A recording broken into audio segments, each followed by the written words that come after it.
కలిగిన దేవా, ప్రారంభ ప్రార్థన మొదలుకొని పాటల ద్వారా చెప్పబడిన సాక్ష్యముల ద్వారా జరిగిన ఆరాధనను బట్టి మీ నామానికి మహిమ తెచ్చుకున్నారు అయ్యా. మరి ఈ సమయంలో నీ వాక్య పాద సన్నిధికి మేము వచ్చాం ప్రభువా. నీ వాక్యం ద్వారా నాతో మాతో అందరితో మీరు మాట్లాడండి. యూట్యూబ్ ద్వారా వీక్షిస్తున్న వారితో కూడా మీరు మాట్లాడండి. చాలా మంది వీక్షిస్తున్నారు, చాలా మంచి రిప్లై ఇస్తున్నారు, చాలా మంది వాక్యం చేత బలపడుతున్నారు. అందుని బట్టి స్తోత్రాలు. మరి ముఖ్యంగా స్థానిక బిడ్డలను కూడా ప్రత్యేకంగా మీరు జ్ఞాపకం చేసుకోండి. ప్రతి ఒక్కరు కూడా వాక్య విషయంలో నిర్లక్ష్యం చేయకుండా, దేవుని మందిరంలో ఏర్పాటు చేస్తున్న క్రమాల విషయంలో నిర్లక్ష్యం చేయకుండా, ప్రతి శనివారం ఉపవాస ప్రార్థనకు, ప్రతి ఆదివారం ఆరాధనకు పాల్గొనే కృప బిడ్డలందరికీ దయచేయండి. ఈ సమయంలో మరొకసారి నీ వాక్య పాద సన్నిధికి వస్తున్నా. నీ వాక్యమును బట్టి మా అడుగులు స్థిరపరచమని, నాతోను అందరితోనూ మీరు మాట్లాడమని. బలహీనుని ప్రభువా అయ్యా, మీరు బలపరచండి. మీ సిలువ చాటు నన్ను మరుగుపరచండి. మీ కంఠమును బోరగా నన్ను వాడుకోనండి. యేసే నామములో ప్రార్థించి అడిగి వేడుకొంచున్నాము తండ్రి, ఆమేన్. అందరికి వందనాలండి. అందరికి వందనాలు. God bless you all. పురుషుల సంఖ్య తగ్గిపోతుంది, చాలామంది రావాల్సినటువంటి వారు ఉన్నారు. అయినప్పటికీ కూడా నేను సంఖ్య చూడను. దేవుడు నాకు ఇచ్చిన కృప ఏంటంటే, ఇద్దరున్నా అలాగే మాట్లాడతాను, 10 మంది ఉన్నా 100 మంది ఉన్నా అలాగే మాట్లాడతాను. ఇద్దరున్నారు కదా, కొంచెం తక్కువగా మాట్లాడదాం అనే ఆలోచన నాకు స్టార్టింగ్ నుంచి ఉండదు. ఎందుకు దేవుడు నాకు అటువంటి అలవాటు ఇచ్చారు. కాబట్టి ప్రతి ఆదివారం మానక క్రమంగా దేవుని సన్నిధికి రావాలని ప్రభునామంలో తెలియజేస్తున్నాను. మరి ఈరోజు ప్రతి ఆదివారం శిష్యుల వర్తమానం మనం వింటున్నాం. ఈరోజు 9వ శిష్యుడి గురించి మనం ధ్యానం చేయబోతున్నాం. అతని పేరు అల్ఫయి కుమారుడగు యాకోబు. రాసుకోండి. మత్తయి సువార్త 10వ అధ్యాయం 3వ వచనం. మత్తయి సువార్త 10వ అధ్యాయం 3వ వచనం. ఇతని పేరు ఏ వచనాల్లో ఉంటుంది? మార్కు సువార్త మరొక రిఫరెన్స్ రాసుకోండి. మార్కు సువార్త 3:18. మీరు తర్వాత వెతుకులాట్టుకునే పని లేకుండా చెప్పేస్తున్నా. మార్కు 3:18, లూకా 6:15, లూకా 6:15, అపోస్తుల కార్యాలు 1:13, అపోస్తుల కార్యాలు 1:13.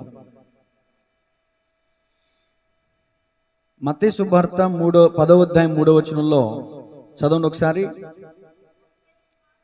అక్కడ ఏమనుందంటే అల్ఫయి కుమారుడగు యాకోబు అని రాయబడి ఉంది. మార్కు 3:18లో ఏముంది చూడండి. మార్కు 3:18.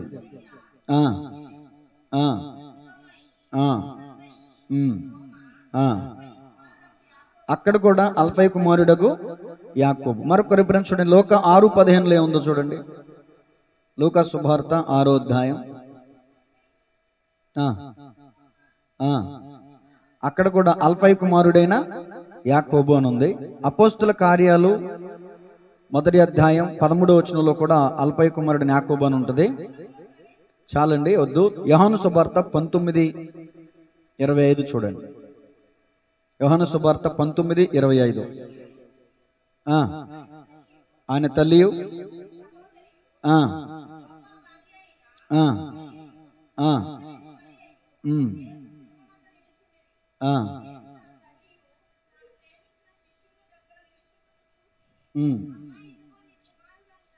అంతా అవసరం లేదు. యోహాను సువార్త 19వ అధ్యాయం చిన్న యాకోబు అనే మాట ఎక్కడ చూడండి. ఆయన తల్లియు ఆయన తల్లి సహోదరియు క్లోప భార్య అయిన మరియ. ఎవరి క్లోప? ఇతను కూడా అల్ఫయి. క్లోప అంటే అల్ఫయి. రాసుకోండి, డిస్టర్బెన్స్ అవ్వకుండా. క్లోప అనే పేరు ఎవరిదంటే అల్ఫయి. మరియ ఎవరంటే అతని భార్య. చిన్న యాకోబు అనే పేరు ఎక్కడ ఉంటుందంటే మార్కు సువార్త 15:40 తీయండి. మార్కు సువార్త 15:40.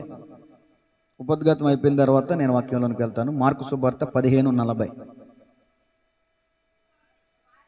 వారిలో మగ్దలేని మరియయు చిన్న యాకోబు. చాలు, రాసుకోండి, నోట్ చేసుకోండి. చిన్న యాకోబు. ముందిచ్చిన 4 రిఫరెన్స్లలో కూడా అల్ఫయి కుమారుడిని యాకోబు ఉంది. కానీ మార్కు సువార్త 15వ అధ్యాయం 40వ వచనంలో ఏమని రాయబడిందండి? చిన్న యాకోబు. ఈరోజు ప్రసంగము ఇతని గురించి మనం ప్రస్తావించడానికి ఏం లేదు. అంటే ఇతని గురించిన సందర్భాలు పరిశుద్ధ గ్రంథంలో రాయబడలేదు, పేరు తప్ప. కానీ ఈరోజు నా పేరే ప్రసంగం. దేవునికి స్తోత్రం చెప్పండి గట్టిగా. ఏంటంటే అతని పేరు ఏంటంటే అల్ఫయి కుమారుడగు యాకోబు. గత వారం మనం ఎవరి గురించి విన్నాం? మత్తయి. అతనికి మరొక పేరేంటి? లేవి. తోమా పేరు దిదుమ. మరి లేవి అనబడిన అతని తండ్రి పేరేంటి? అల్ఫై. ఇప్పుడు మనం నేర్చుకుంటున్న యాకోబు తండ్రి పేరేంటి? అల్ఫై. బైబిల్ పండితుల అభిప్రాయం ఏంటంటే తండ్రి పేరు ఒకటే ఉంది కదా, బహుశా వీళ్ళిద్దరు అన్నాదమ్ములు కావచ్చు. అంటే సుంకరైన మత్తయి ఇప్పుడు ఈ అల్ఫై కుమారుడు యాకోబు అన్నాదమ్ములు కావచ్చు. అల్ఫై లేదా క్లోప ఇతని తండ్రి అయి ఉండవచ్చు అనేది అభిప్రాయం. నేను ఖచ్చితంగా చెప్పట్లేదు, బైబిల్ పండితుల యొక్క అభిప్రాయం. సరే, ఇప్పుడు చిన్న ఉపోద్ఘాతం చెప్తాను, వినండి. ఈరోజు గ్రూపులో యేసుప్రభుల వారు 12 మంది శిష్యులు ఫోటో పెట్టాను, చూసారా? చూడలేదు ఇంకెవరు? తర్వాత చూడండి. అయితే కాకినాడలో పాస్టర్ గారి ఇంటి దగ్గర గుమ్మానికి పెట్టుంటే నాకు చాలా బాగుంది, నచ్చి వెంటనే ఫోటో తీసుకున్నా. ఈరోజు ఎందుకు అది ఉపయోగపడింది, నాకు ఉపయోగకరమైన వస్తూ ఉంటాయి. నేను చెప్పే విషయం ఏంటంటే, ఓ చిత్రకారుడు ఉన్నాడు. ఆ చిత్రకారుడు ఏంటండి, ఓ చక్కని పటాన్ని గీసాడంట. ఏంటి ఆ పటం? మా పేరేంటండి? అఖిల్, వినాలి, నేను అడుగుతాను మళ్ళా. చక్కని చిత్రపటాన్ని గీశాడు. ఆ చిత్రపటంలో యేసుప్రభుల వారు మధ్యలో ఉన్నారు. అటు 6 శిష్యులు, ఇటు 6 శిష్యులు, మొత్తం 12 మంది శిష్యులు ఉన్నారు. తన స్నేహితుడు వచ్చాడు, వెంటనే చైతన్య వచ్చాడు. చైతో, ఈ చిత్రపటం బట్టి నీకేం అర్థమవుతుంది అని ఆలోచన చేస్తే, అడిగిన విషయానికి సరిగ్గా సమాధానం చెప్పకుండా చైతో ఏం చూసాడు, చూసిన దాన్ని బట్టి ఏం చెప్పాడంటే, అబ్బా ఎంత బాగున్నాయి ఈ గిన్నెలు, ఎంత అందంగా ఉన్నాయి, అసలు ఇలాంటి గిన్నెలు నేను ఎప్పుడూ చూడలేదే అని తన స్నేహితుడు ఎవరైతే ఆ చిత్రపటాన్ని వేశారో అతన్ని మెప్పిస్తూ, అతన్ని పొగుడుతూ, దాని కాంప్లిమెంట్ అంటారా, అతనికి కాంప్లిమెంట్ ఇచ్చే విధంగా చైతన్య మాట్లాడుతున్నాడు, అతని స్నేహితుడు మాట్లాడుతున్నాడు. వెంటనే ఆ చిత్రకారుడు ఏం చేశాడు తెలుసా? వెంటనే ఆ పక్కన కుంచి తీసుకుని ఆ గిన్నెల మీద నేను తప్పు చేశాను రాస్తున్నాడంట. ఫ్రెండ్కి అర్థం కావట్లా. ఏంటి అలా చేసావు, ఎందుకు అలా చేసావు అని అడిగితే, తన స్నేహితుడు చిత్రకారుడు చెప్తున్నటువంటి మాట ఏంటంటే, నేను ఈ చిత్రపటానికి గీడులో గల అర్థం ఏంటంటే, యేసుక్రీస్తు ప్రభుల యొక్క దయ, కరుణ, ప్రేమ కనుపరచాలని ఈ చిత్రపటం గీశాను, కానీ అది నన్ను గణపరిచే విధంగా ఉండటం నాకు నచ్చలేదు అని దాన్ని వెంటనే ఏం చేశాడు, ఇంటి కొట్టేశాడు.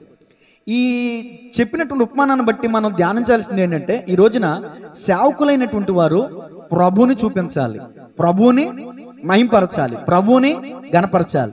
సేవకుడు ఎక్కడ కూడా మహిమ పొందడానికి వీల్లేదు. నేనంటాను, చిన్న యాకోబుగా పిలువబడినటువంటి అల్ఫై కుమారుడినటువంటి యాకోబు పరిశుద్ధ గ్రంథంలో అతని గురించిన ఇంట్రడక్షన్, అతని గురించిన సందర్భాలు లేకపోవచ్చు, కానీ అతను మరుగై ఉండి ప్రభువును మహిమపరిచినటువంటి స్థితిని మనం జ్ఞాపకం చేసుకోవాలి. దేవుని స్తోత్రం చెప్పండి గట్టిగా, హల్లెలూయా. యేసుక్రీస్తు ప్రభుల వారు పిలిచినటువంటి 12 మంది శిష్యుల్లో రకరకాల వారు ఉన్నారు. చేపలు పట్టేవాళ్ళు ఉన్నారు, ఉద్యోగస్తులు ఉన్నారు, ఏమండి, ఇంకా నక్సలైట్ కూడా ఉన్నాడు. వచ్చేవారని చెప్తా నక్సలైట్ గురించి. నక్సలైట్ ఉన్నాడు. ఇలా యేసుక్రీస్తు ప్రభుల వారు పిలుచుకున్న, ఏర్పరచుకున్న, ఆయన వాడుకున్నటువంటి వారిలో రకరకాల మనుషులు ఉన్నారు, రకరకాల తెగల వారు ఉన్నారు, రకరకాల అభిప్రాయాలు కలిగినటువంటి వారు ఉన్నారు. ఈ రోజున మీరు ఏదైనా ఒక వ్యక్తిని ఎన్నుకోవాలి అని అనుకుంటే ఎలాంటి వ్యక్తిని ఎన్నుకుంటారు? మన కాపోడై ఉండాలి, మన కులపోడై ఉండాలి, మన మతస్థుడై ఉండాలి, మనకు నచ్చిన రంగు కలిగి ఉండాలి, మనకు నచ్చిన ఆర్భాటాలు కలిగి ఉండాలి, మేడమిద్దలు కలిగి ఉండాలి, కారు కలిగి ఉండాలి, ఎకరాలు కలిగి ఉండాలి. ఏమండి, మనం ఏదైనా ఒక సంబంధాన్ని చూసుకుంటున్నప్పుడు ఇవే ఎక్కువగా మాట్లాడతాం. కలర్ కావాలి, క్యాస్ట్ కావాలి, క్యాష్ బాగా కావాలి, ఈ విషయాలు మనం ఎక్కువగా మాట్లాడతాం. కానీ యేసుక్రీస్తు ప్రభుల వారు క్యాస్ట్ చూడడం, కలర్ చూడడం, హైట్ చూడడం, లావు చూడడం, అంటే ఎత్తు, పొడుగు, పొట్టోడు, ఇవేమి చూడడం. ఏమంటే యేసుక్రీస్తు ప్రభుల వారికి కావాల్సింది ఏంటంటే హృదయం. గడిగా చప్పలు కొడుతూ దేవుని నామమున మహిమపరుద్దాం. చిన్న యాకోబు అనే పేరు ఎందుకు రాయబడిందంటే, మీ అందరికీ తెలుసు, ప్రారంభ దశలో జబదీ కుమారుడిని యాకోబు గురించి చెప్పాను. అతను అపోస్తుల కార్యాలు 12వ అధ్యాయం మొదటి 3 వచనాల్లో శిరచ్ఛేదనం చేయబడి చనిపోయాడు. అతను వయసులో పెద్దవాడై ఉండొచ్చు, ఇతను చిన్నవాడై ఉండొచ్చు. అందుకని ఇతన్ని అందరు ఏమని పిలుస్తున్నారు? చిన్నవాడైన యాకోబు, చిన్న యాకోబు అని పిలుస్తున్నారు. ఇది ఒక కారణమై ఉండొచ్చు. 2, ఒకవేళ పొట్టుడైతే పొట్టి యాకోబు అనే వాళ్ళుగా, ఏమో మరగుజ్జుతనం వాళ్ళు కలిగిన వారుగా వారిని కూడా చిన్నోడు అని పిలుస్తూ ఉంటారు. కాబట్టి ఈ 2 విషయాలు కారణమై ఉండొచ్చు. ఒకటి వయసును బట్టి, లేదా 12 మంది శిష్యుల్లో 2 యాకోబులు ఉన్నారు కాబట్టి ఒక అతని పెద్దోడు, ఒక అతన్ని చిన్నోడు అని ఉండొచ్చు. 3, మరగుజ్జుతనం బట్టి ఒకవేళ ఏమండి చిన్నోడు అని పిలిచారేమో. చిన్నవాడు అని పిలవడానికి అనేక కారణాలు ఉన్నాయి. ఎందు నిమిత్తం అతని చిన్న కుమారుడని పిలిచారు అనే విషయాన్ని పక్కన పెడితే, చిన్నవాడినైనా కూడా యేసు ప్రభుల వారు పిలుచుకున్నాడనే సంగతి మనం గుర్తించాలి. అక్కడ చిన్నవాడైన యాకోబును కూడా యేసు ప్రభుల వారు ఏం చేశారు? మా ఫోన్ ఎక్కడుందో తెలియ, పాషమూరు ఎక్కడున్నారు ఈ మధ్య కనబడతలేదు. తీసు దేవుని స్తోత్రం చెప్పండి గట్టిగా. హేతువేమి లేకుండా ఫలితం ఆశించకుండా మేలు చేయువారు లేరు విశ్వమందునా. హేతువేమి లేకుండా ఫలితం ఆశించకుండా మేలు చేయువారు లేరు లోకమందునా. నేను కోరుకోకుండా నా కోసము తనకు తాను చేసినాడు సిలువ యాగము. ఎవరైనా ఉన్నారా? చప్పట్లొద్దు, పాడను చాలు. ఇలాంటి స్నేహితుడు ఎవరైనా ఉన్నారా? ఎచ్చటైనా ఉన్నారా? ఇలాంటి స్నేహితుడు నా యేసయ్య లాంటి మంచి స్నేహితుడు, ప్రేమించి ప్రాణం పెట్టిన గొప్ప స్నేహితుడు ఎవరైనా ఎచ్చటైనా ఉన్నారా? ఇలాంటి స్నేహితుడు. అంతస్తులు లేకుండా అర్హతలు చూడకుండా జతను కోరువారు దొరకరు ఎంత వెదికినా. అంతస్తులు లేకుండా అర్హతలు చూడకుండా జతను కోరువారు దొరకరు ఎంత వెదికినా. నీ చూడనని చూడకుండా నా కోసము మహిమనంత వీడినాడు ఏమి చిత్రమో. నీ చూడనని చూడకుండా నా కోసము మహిమనంత వీడినాడు. ఎవరైనా ఉన్నారా? ఎచటైనా ఉన్నారా? ఇలాంటి స్నేహితుడు. హల్లెలూయా. కొన్ని పాయింట్స్ని సిద్ధపరిచాను. పాయింట్స్ చెప్పే ముందు ఉపోద్ఘాతంగా 2 విషయాలు మీ దృష్టికి తీసుకొస్తాను. యేసుక్రీస్తు ప్రభుల వారు పిలుచుకుని, ఆయన ఏర్పరచుకుని, ఎన్నుకుని వాడుకున్న 12 మంది శిష్యుల్లో ఇసే సైలెంట్ కూర్చోవాలి. అర్థమవుతుందా? మర్చిపోయినట్టున్నాను నన్ను. సమూయేలు మొదటి గ్రంథం 16వ అధ్యాయం 7వ వచనం చూడండి. యేసుక్రీస్తు ప్రభుల వారి యొక్క గొప్పతనం చూడండి. సమూయేలు మొదటి గ్రంథం 16వ అధ్యాయం 7వ వచనం. అయితే యెహోవా సమూయేలుతో ఎలాగూ సెలవిచ్చాను, అతని రూపమును అతని ఎత్తును లక్ష్య పెట్టకము. మనుషులు లక్ష్య పెట్టు వాటిని యెహోవా లక్ష్య పెట్టడు. 11వ వచనం చదువు. ఇప్పుడు నీ కుమారులందరూ ఇక్కడ ఉన్నారా అడుగగా, ఇంకను కడసారి వాడున్నాడు, అయితే వాడు గొర్రెలను కాయచున్నాడని చెప్పాను. ఈ సందర్భం మీ అందరికీ పరిచయమే కదండి. దేవుడు సమూయేలు ప్రవక్తను పిలిచాడు. సమూయేలు యెషయి కుమారుల దగ్గరికి వెళ్ళి, వారిలో ఒకరిని నేను ఏర్పరచుకున్నాను, అతను నువ్వు అభిషేకించు, నేను అతన్ని తెలియపరుస్తాను అని దేవుడు చెప్పాడు. వెంటనే సమూయేలు యెషయి దగ్గరికి వెళ్ళి, నాయన యెషయి, ఇట్రా అన్న, ఇంటర్వ్యూ అన్న ఒకటే, ఇట్రా, నీ పిల్లలను పిలు, నీ పిల్లలలో ఒకరిని రాజుగా అభిషేకించమని దేవుడు నాకు ఆజ్ఞాపించాడయ్యా. అమ్మో, రాజుగా అభిషేకించడం అంటే బలాఢ్యులై ఉండాలి, ఎత్తు పొడుగు అన్ని విధాలా సరిపోల్చదగిన వాడండి. యుద్ధాల్లో ఉన్న వారందరూ పిలిచేసాడు. వెంటనే ఆ యుద్ధంలో ఉన్న పెద్దవాడు వచ్చాడు, చిన్నవాడు వచ్చాడు, మూడో వచ్చాడు, వీళ్ళందరినీ పిలుచుకుంటూ వస్తుంటే సమూయేలు ఏమనుకున్నాడు అంటే, అబ్బా ఎంత ఎత్తు, ఎంత బలము, ఎంత కండలు, ఇతనినే దేవుడు ఏర్పరచుకుని ఉంటాడు అని అనుకునే లోపే దేవుడు అంటున్నాడు, సమూయేలు ఇతను కాదు. 2వ వాడి పిలు, ఇతను కాదు. 3వ వాడి పిలు, ఇతను కాదు. అందరూ వచ్చేసారు, 6 వచ్చేసారు. మరొక వ్యక్తి ఏమో మరొక చోట అధిపతిగా ఉన్నాడు. 7వ వాడు కడసారి వాడిగా దావీదు ఉన్నాడు. ఇప్పుడు యెషయిని అడుగుతున్నాడు సమూయేలు, యెషయి ఇంకెవరు లేరా? ఉన్నాడండి. మరి పిలు, అతనండి కడసారి వాడండి, చివరి వాడండి, అయితే అతను గొర్రెలు కాసుకునేవాడండి, బుడ్డోడండి, ఆడు చిన్నోడండి, పెద్ద వయసు ఏం కాదండి, పెద్ద బలవంతుడేమి కాదండి, పెద్ద ప్రయోజనకరుడేమి, గొర్రెలు కాసుకుంటాడు, పశువులు కాపరండాడు. అంటే తండ్రి యొక్క ఉద్దేశం ఏంటి? వాడు రాజుకి పనికిరాడు, రాజుకి నువ్వు ఎవరిని అభిషేకించాలంటే ఇది 7 కుమారుల్లో ఇదో 6 కుమారుల్లో ఒకరిని నువ్వు చూసుకోవాలి. కానీ కడసారి వాడు, చిన్నవాడు, ఆఖరి వాడు, తృణీకరింపబడిన వాడు, ఎందుకు పనికిరాని వాడు, గొర్రెలు కాచుకున్నవాడు, అయ్యా ఆడు ఎందుకు పనికిరానోడయ్యా అని అన్నాడు తండ్రే. ఈరోజున చాలా మంది కన్న పిల్లల విషయంలో కన్న తల్లిదండ్రులు కూడా వీడు దేనికి పనికిరాని డిసైడ్ చేస్తారు. వాడు ఒకవేళ తెలివి తక్కువడైనా సరే తెలివి తక్కువడని 10 అనకూడదు, నిజంగానే తెలివి తక్కువడు అవుతాడు. మీకు విషయం తెలుసా, ఒకసారి స్కూల్లో ఉన్నటువంటి తెలివి తక్కువని వాడి స్థితిని భరించలేక ఒక లెటర్ రాసి అతని జేబులోనే పెట్టి పంపించేశారండి ఇంటికి. వెంటనే వాళ్ళమ్మ ఆ లెటర్ తీసుకుని చదివింది. అమ్మా, నీ కొడుకు మేము చదువు చెప్పలేం, తెలివి తక్కువడు, దద్దమ్మ, ఇదిగో వీడి వల్ల క్లాస్ అంతా పాడైపోతుంది, ఇదిగో మధ్యలో వస్తూ ఉంటాడు, సరిగ్గా విండో, టైం పాటించడో, ఏంటి ఇలాంటి పరిస్థితులన్నీ ఉన్నాయి, వీడి వల్ల క్లాస్ అంతా పాడైపోతుందని ఎక్కడ లేని నెపాలు రాసి ఆ లెటర్లో రాసి, ఇదిగో మేము ఇక ఇతనికి మేము టీసీ ఇచ్చేస్తున్నాం, ఇక నువ్వు స్కూల్కి పంపొద్దమ్మా, నీ పిల్లోడికి మేము చదువు చెప్పలేకపోతున్నాం అని చెప్పి లెటర్ రాసి తన జేబులోనే పెట్టి పంపించేశారంట. ఆ తల్లి లెటర్ తీసుకుని చదివి కళ్ళమ్మట నీళ్లు లోపలికి బయటికి కారనవ్వకుండా లోపలికి దిగమింగేసుకుని ఆ లెటర్ రాసి, అరే నాన్న, సార్ ఏం రాశారు తెలుసా, మీ అబ్బాయి చాలా తెలివిగలడు, దయచేసి ఇలాంటి తెలివిగలవాడికి ఇలాంటి ప్లేసుల్లో మేము చదువు చెప్పలేము అని నీకు ప్రత్యేకమైనటువంటి బిరుదు ఇచ్చారన్న అని చెప్పి, నువ్వు చాలా తెలివిగలడు అంట, నీకు కూడా వాళ్ళు చదువులు చెప్పలేకపోతున్నారంట, వాళ్ళ దగ్గర సామర్థ్యం లేదంటారు నాన్న అని చెప్పి ఆ తల్లి ఆ లెటర్లో ఉన్న విషయాన్ని దాచిపెట్టేసి, ఈ తల్లి ఏం చేస్తున్నాడు, తన కొడుక్కి నువ్వు గొప్పోడు అవుతారా, నువ్వు ఎవరో ఊహించని రీతిలో మంచి ఉన్నతమైన స్థాయిలోనికి వెళతావురా అని దీవించి అతని ధైర్యపరచి అతని బలపరచి ఆ తల్లే ఆ బిడ్డకి చదువు చెప్పిందంట.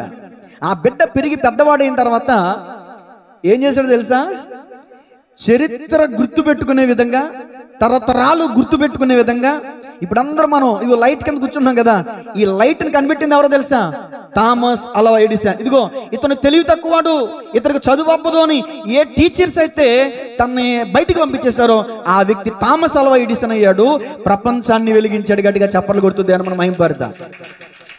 అతను ఇంటర్వ్యూ చేస్తున్నారంట, మీరు ఇంత గొప్పవాళ్ళు అవ్వడానికి గల కారణం ఏంటయ్యా అని అడిగితే, ఇదిగో నేను పరిశుద్ధ గ్రంథం చదివాను, బైబిల్ నన్ను వెలిగించింది, నేను విద్యుత్ దీపం వెలిగించాను అన్నాడంట. గట్టిగా ఇప్పుడు కొట్టాలి.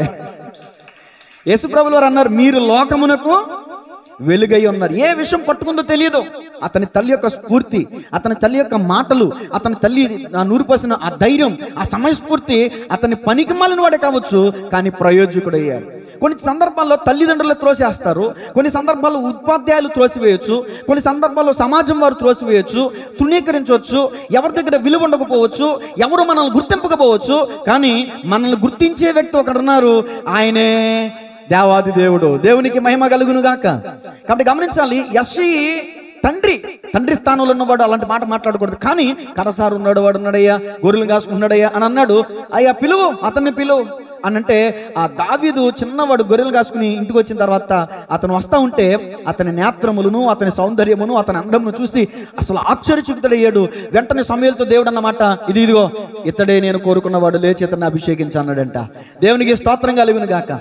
తృణీకరింపబడిన వాడు చిన్నవాడైన దావీదుని దేవుడు ఎన్నుకున్నాడు.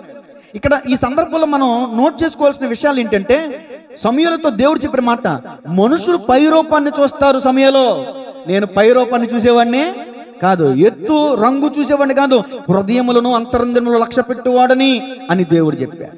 ఈ శిష్యులందరిలో చిన్న యాకోబు చిన్నవాడే కావచ్చు, కానీ అతన్ని కూడా దేవుడు చూశాడు, ప్రయోజనకరమైన వాడిగా దేవుడు అతన్ని మలిచాడు. ఇప్పుడు నాకు ఏదైనా అవసరమైంది, మీ అందరిలో నేను ఎవరిని పిలుస్తాను? కిందకి వెళ్ళి నాకు ఏదైనా పట్టు రావాలి, మంచినీళ్ళు తీసుకురావాలి, ఎవరిని పిలుస్తాను? అక్కల్ని పిలిచినానా? నాకు ఈ పని, ఎందుకని చిన్నవాడు కాబట్టి.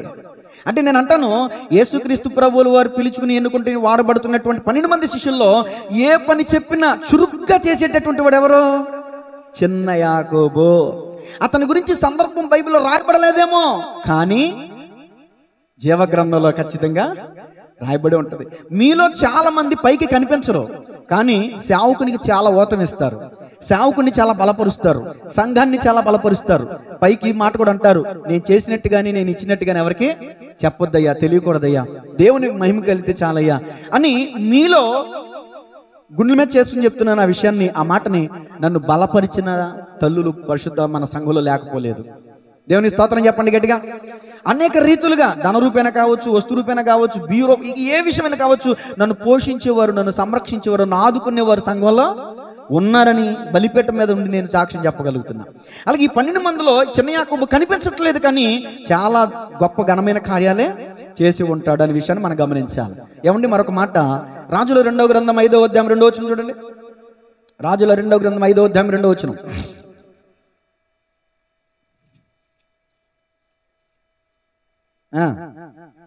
సిరియనులు గుంపులు గుంపులుగా బయలుదేరి ఇజ్రాయేలు దేశం మీదకి పోయిండిరి. వారు అచ్చటి నుండి ఒక చిన్నదానిని చెరగొని తేగా అది నయమాను భార్యకు పరిచారము చేచుండెను. చాలు. దేవునికి స్తోత్రం చెప్పండి గట్టిగా. యేసు ప్రభులు వారు మనకు నేర్పించిన బోధ ఏంటండి? మిమ్మల్ని ద్వేషించు వారి కొరకు ప్రార్థన చేయండి, మీ శత్రువులని ప్రేమించండి. ఇప్పుడు శత్రువులు వచ్చి, సిరియనులు వచ్చి ఇజ్రాయేలుల మీద దాడి చేసి కొంతమందిని తీసుకుని వెళ్ళిపోయారు. శత్రు దేశంలో చెరగొనిపోయినటువంటి వారిలో ఒక చిన్న పాప ఉంది, ఆ పేరు కూడా రాయబడలేదు, చిన్నది. ఆ చిన్నది సైన్యాధిపతి అయినటువంటి నయమాను ఇంట్లో నయమాను భార్యకి పరిచర్య చేస్తుందంట. పరిచర్య చేస్తూ ఉన్నటువంటి ఆమె ఏమనుకోవాలి? నా తల్లిదండ్రులు చంపేసి నన్ను ఇక్కడ తీసుకొచ్చారు కదా, ఎలా అయినా వీళ్ళని లేపేయాలని అనుకోవాలా? కానీ ఏమనుకోండి తెలుసా? తన నయమాను భార్య దగ్గరికి వెళ్ళి ఆ చిన్నది అంటది, అమ్మా, నా యజమానుడు అలా చీకటి గదిలో పడుకున్నాడు ఏంటి? రాత్రి అయితే తెల్లవారితే రాజటీవీతో మంచి మర్యాదలతో మంచి బలమైనటువంటి సూర్యుడిగా పనిచేస్తున్నాడు, రాత్రి సరికి ఇందుకు అలా చీకటి గదిలో పడుకుంటున్నాడు నా యజమాని అంటుందండి. ఎందుకంటే ఇప్పుడు పని చేస్తుంది కదా, ఇప్పుడు ఆమెకు భోజనం పెడుతున్నారు కదా, ఇక కృతజ్ఞత చూపించి తన యజమానుడు అని పిలుస్తుంది. ఆ భార్య అంటదే, ఇదిగో నా భర్త ఇలా కుష్ఠరోగం కలిగి ఉన్నాడు, పగలైతే ఆ శరీరాన్ని దాన్ని ఏమంటారండి, శిరస్త్రాణముతో అలంకారముతో కప్పేస్తాడు, కురుకుడు కుష్టుంది, రాత్రి అయ్యేసరికి అవన్నీ తీసి మరి ఆ గదిలో రిలాక్స్ తీసుకుంటాడు, తనకి ఈ పరిస్థితి ఉంది, ఈ జబ్బు ఉంది అని చెప్పినప్పుడు సస్తే సచ్చేళ్లే, పోతే పోయేళ్లే. మరి మాలాంటి కుటుంబాలకి, యోధా కుటుంబం మీదకి వచ్చినటువంటి, దేవుని ప్రజల మీదకి వచ్చినటువంటి ఇలాంటి గట్టి పట్టాలి అని అనుకోలా.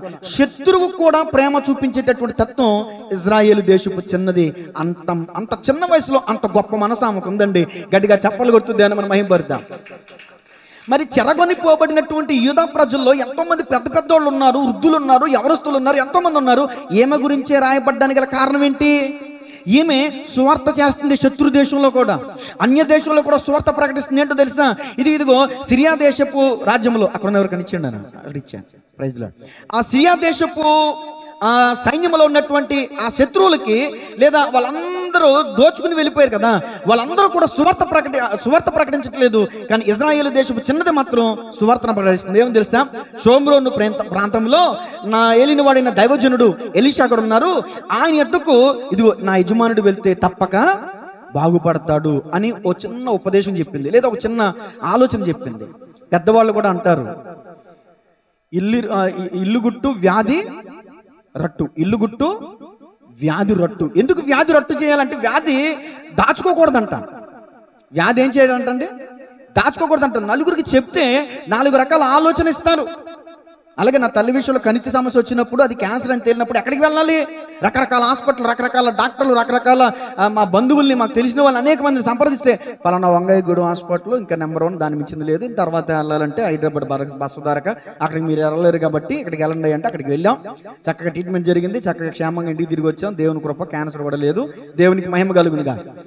చెప్పకుండా ఇంట్లోనే దాచిపెట్టేసుకున్నాం అనుకోండి, ఎక్కడికి వెళ్తాం? నలుగురికి చెప్పుకుంటే తెలుస్తుంది. అలాగే ఇప్పుడు వ్యాధి రట్టు చేసినప్పుడు ఈమె చెప్పిందంట, అయ్యో ఎలీషా అనే దైవజనుడి దగ్గర అనేక మంది బాగుపడుతున్నారు, అక్కడికి వెళ్ళాలి అని. వెంటనే సిరియా రాజు ఇజ్రాయిల్ రాజుకి లెటర్ రాశాడు. అతను కంగారు పడి వస్త్రాలు చింపుకుంటాడు, నేనేమన్నా డాక్టర్నా అని. సరే ఎలీషా అంటాడు, సరే రానివ్వు అని అంటాడు. ఎలీషా దగ్గరికి నయమాని వెళ్తాడు. నయమాని వెళ్ళిన తర్వాత ఎలీషా బయట కూడా రాడు. అయితే అతను వచ్చి నన్ను పరామర్శిస్తాడు, నన్ను పలకరిస్తాడు, ఎందుకంటే నేను సైన్యాధిపతిని కదా అని అనుకున్నాడు. అతను ఇంట్లోనే ఉండి యోర్దానులోకి వెళ్ళి నువ్వు 7 సార్లు మునుగు అని చెప్తే తన కోపం వస్తుంది. వెంటనే కోపంతో తిరిగి వెళ్ళిపోతారు. మాకు పరప నదులు లేవో ఆ నదులు లేవో అని కోపంతో తిరిగి వెళ్ళిపోతుంటే సైనికుడు అంటాడు, నేనేమన్నా దానధర్మాలు చేయమన్నాడా, వస్త్రదానం చేయమన్నాడా, అన్నదానం చేయమన్నాడా, అవన్నిటికంటే ఇది గొప్పదేం కాదు కదా, స్నానం చేయడం గొప్ప విషయమా అని అంటే వెంటనే తగ్గించుకుని 7 మార్లు మునిగాడు. వెంటనే పసిపిల్లవాని దేహంగా మార్చబడ్డాడు. వెంటనే యెహోవా జీవము కలిగిన దేవుని యందు విశ్వాసం ఉంచాడు, రక్షించబడిన వ్యక్తిగా కనిపిస్తున్నాడు. ఇప్పుడు సిరియా దేశపు సైన్యాధిపతి అయిన నయమాను రక్షించబడడానికి గల కారణం ఎవరు? చిన్నది. మిమ్మల్ని ఒక ప్రశ్న అడిగాను, చెప్పగలరా? ప్రపంచవ్యాప్తంగా గొప్ప చర్చి, పెద్ద మందిరం ఎవరిది? కాదు, ప్రపంచవ్యాప్తంగా అన్నాను నేను. ప్రపంచవ్యాప్తంగా కాదు, ఎవరిదే తెలీదా? మరేం తెలుసు మీకు? ప్రపంచంలో ఏది పెద్ద మందిరో, ఎవరు ఎక్కువ బిలీవర్స్ ఉంటారో కూడా కనుక్కోరా మరి మీరు?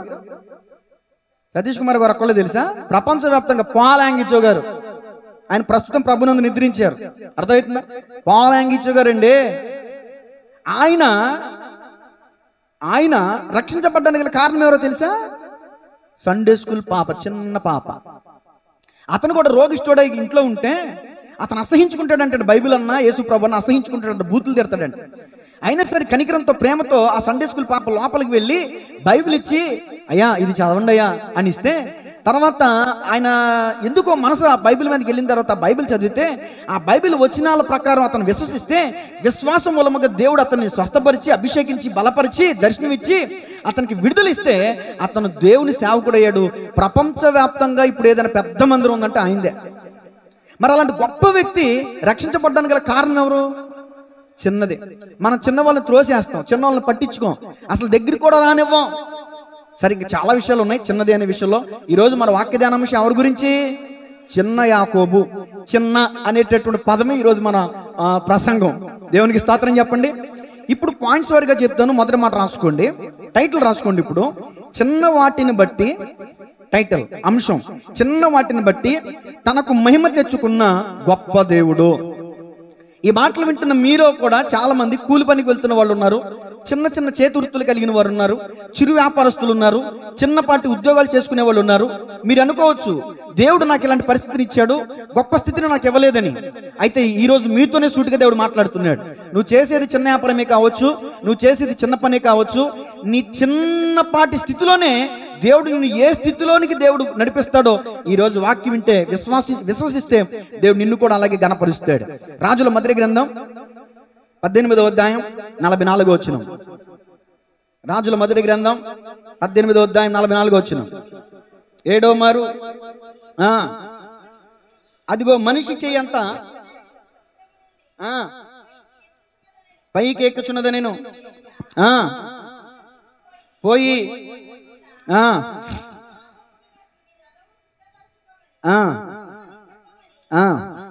పంపెను. అంతలో ఆకాశము మేఘములతోనూ గాలివానతోనూ కారు కమ్మెను. మా పైన మోపైన, నీపైనేలే, మోపైన వాన కురిసిన గనుక అహబు రథం ఎక్కి యెజ్రెయేలునకు వెళ్ళిపోయాను. దేవునికి స్తోత్రం చెప్పండి గట్టిగా. మా పైన మోపైన, అది దేవుడిని దీవించును గాక. ఏంది కింద దించేసుకో తలకే.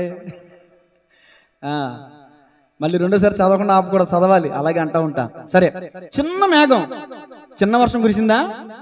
మోపైన వర్షం కురిసిందంట. 3.5 సంవత్సరాలు వర్షం లేదండి, కరువు ప్రాంతం అండి, పంటలు లేవండి, అనేక మంది అల్లాడిపోతున్నారండి, కరువు పరిస్థితుల్లో ఉన్నారండి.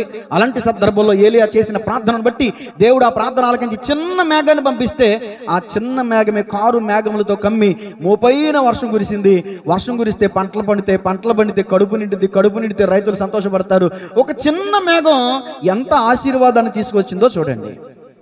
ఈరోజు మీరు కూడా మీ కుటుంబంలో కూడా, నేను చిన్నదాన్ని, నేను చిన్నోడిని, నేను తక్కువ స్థితిలో ఉన్నాను, ఎవరు నన్ను గుర్తించట్లేదు, ఎవరు నన్ను పట్టించుకోవట్లేదు అని మీరు అనుకుంటున్నారు. కిరణ్ బాబు ఆలోచిస్తున్నావా?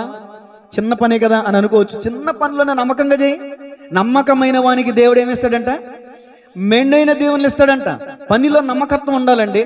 చేసే పని చిన్నదా పెద్దదా అనేది ప్రాముఖ్యం కాదు, నమ్మకత్వం అనేది ఉండాలి. మొదట నీ స్థితి కొంచెముగా ఉండినను ఈరోజు నీ పరిస్థితి కూడా అంతే.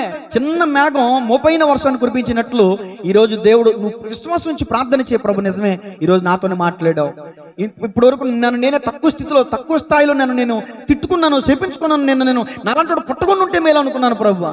ఈరోజు ఈ వాక్యం ద్వారా నన్ను బలపరిచినందుకు నీకు వందనాలు. ఒక చిన్న మేఘం పంపించేయ అని దేవుణ్ణి మనం ప్రార్థన చేద్దాం. మొదటి మాట అయిపోయింది, రెండో మాట రాసుకోండి.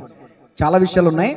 చిన్న అనేది మన ప్రసంగం. చిన్న వాటిని బట్టి తనకు మహిమ తెచ్చుకున్న గొప్ప దేవుడు. మత్తయి సువార్త 15వ అధ్యాయం 34వ వచనం. మత్తయి సువార్త 15:34. యేసు వారిని అడుగగా, చిన్న చేపల పెద్ద చేపల? అప్పుడు ఆయన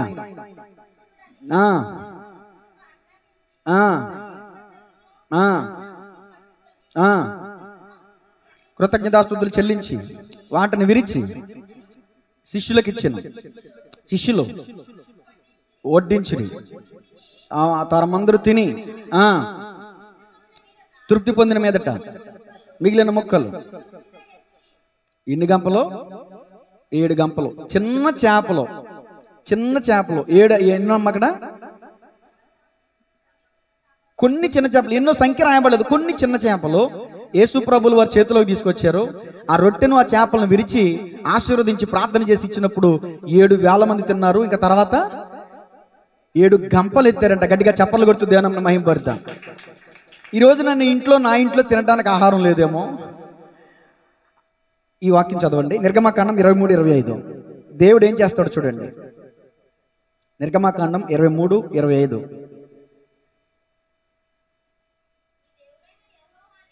నీ దేవుడైన యెహోవాని సేవింపవలెను, అప్పుడు ఆయన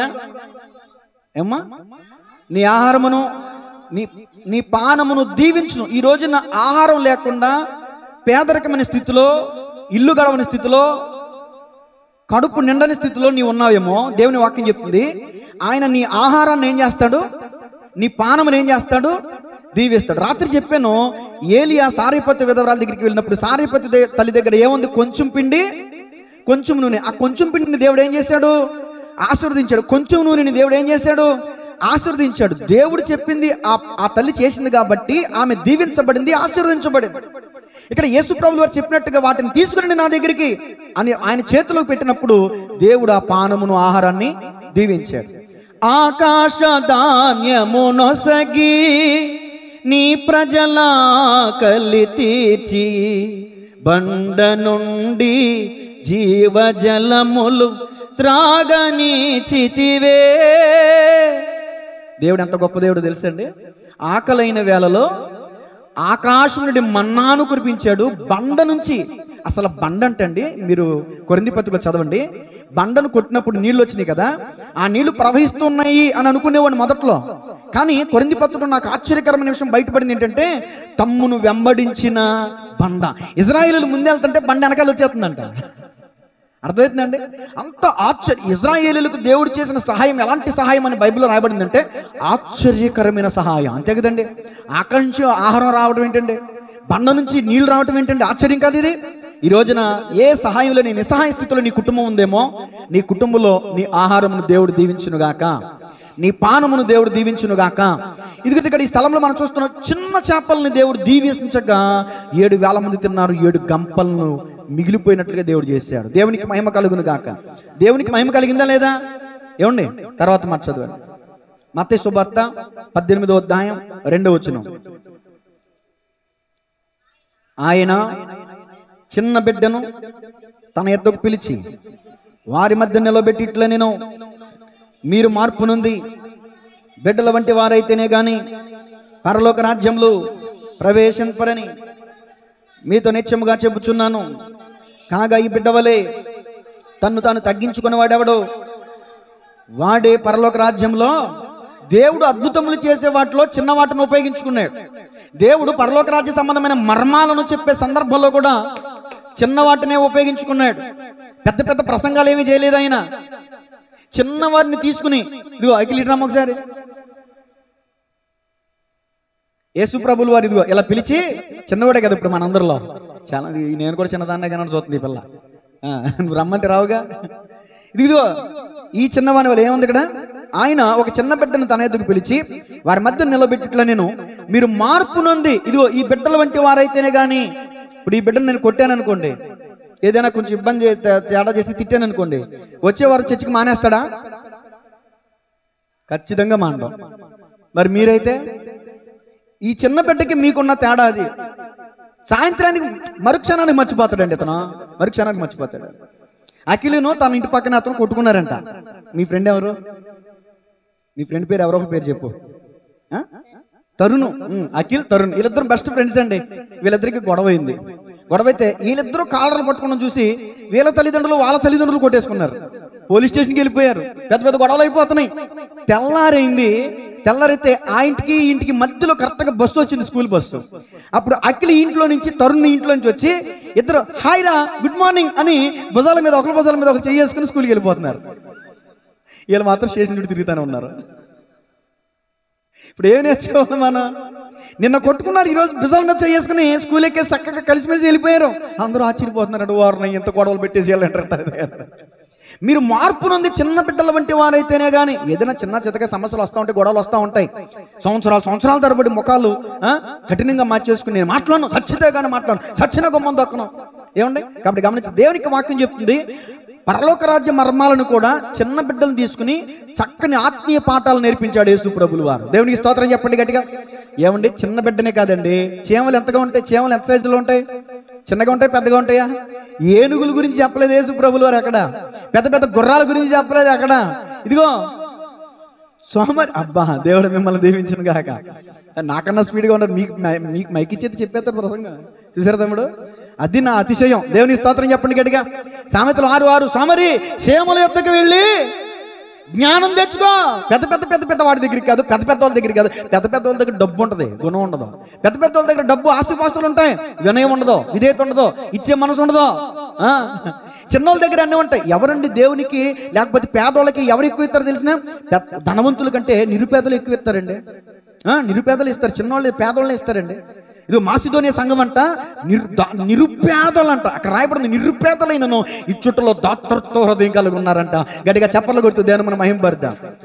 మనం అనుకుంటాం మన ఇంటికి ఎవరైనా ధనవంతులు వచ్చారనుకోండి, పెద్ద స్థానం, పెద్దపేట వేస్తాం, పెద్ద కుర్చీ వేస్తాం. అదే ఎవడన్నా మనకంటే అలుపుడు చిన్నోడు వస్తే కూర్చోరా, కూర్చో, కూర్చో, నేల మీదే కూర్చొని పెడతాం. అది మన యొక్క తత్వం. కానీ యేసు ప్రభుల తత్వం అలాంటిది కాదు.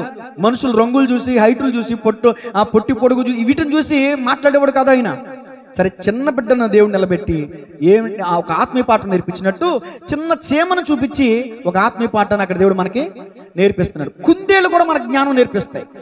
ఏంటంటే కుందేళ్ళకి అపాయం వస్తే ఎక్కడికి వెళ్తాయి అవి? బండ సందులకి. బండ అంటే అర్థం ఏంటి? క్రీస్తే ఆ బండ. ఇప్పుడు మనకు అపాయం వచ్చినప్పుడు మనం ఎక్కడికి వెళ్ళి దాక్కోవాలి? పుట్టింటికి వెళ్ళి దాక్కోవాలా? అమ్మాయిలు, కోడల్లో, అత్తరింటి కోడల్లో ఎక్కడికి వెళ్ళాలి? రహస్యంగా మీ గదిలోకి వెళ్ళిపోయి రహస్యం ముందు చూస్తున్నాను నీ తండ్రికి, అయ్యా నా అత్తను మార్చయ్యా, నా అత్తలో శాతత్వం ఎక్కువైపోయింది అయ్యా, రాసి రప్పాలు ఇట్టేస్తుంది అయ్యా. ఏం చేయాలి? అత్తింటి కోడలు ఏం చేయాలండి?